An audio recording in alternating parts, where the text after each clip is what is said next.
اتخذوا أحبارهم ورهبانهم أربابا من دون الله والمسيح ابن مريم وما أمروا إلا ليعبدوا إلها واحدا لا إله إلا هو سبحانه عما يشركون۔ انہوں نے اپنے علماء اور مشائخ اور مسیح ابن مریم کو اللہ کے سوا خدا بنا لیا، حالانکہ ان کو یہ حکم دیا گیا تھا کہ خدائے واحد کے سوا کسی کی عبادت نہ کریں، اس کے سوا کوئی معبود نہیں، اور وہ ان لوگوں کے شریک مقرر کرنے سے پاک ہے۔ يريدون أن يطفئوا نور الله بأفواههم ويأبى الله إلا أن يتم نوره ولو كره الكافرون۔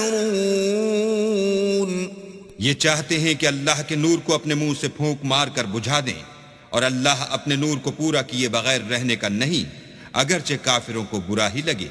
هو الذي أرسل رسوله بالهدى ودين الحق ليظهره على الدين كله ولو كره المشركون۔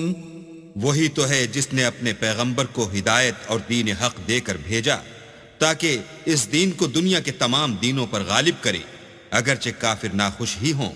يا أيها الذين آمنوا إن كثيرا من الأحبار والرهبان ليأكلون أموال الناس بالباطل ويصدون عن سبيل الله والذين يكنزون الذهب والفضة ولا ينفقونها في سبيل الله فبشرهم بعذاب أليم۔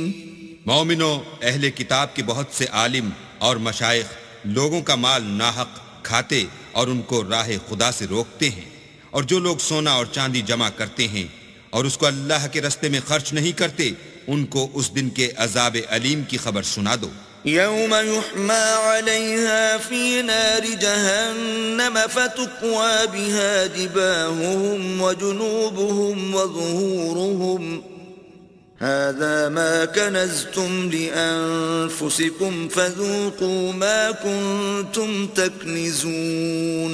جس دن وہ مال دوزخ کی آگ میں خوب گرم کیا جائے گا، پھر اس سے ان بخیلوں کی پیشانیاں اور پہلو اور پیٹھیں داغی جائیں گی، اور کہا جائے گا کہ یہ وہی ہے جو تم نے اپنے لیے جمع کیا تھا، سو جو تم جمع کرتے تھے اب اس کا مزہ چکھو۔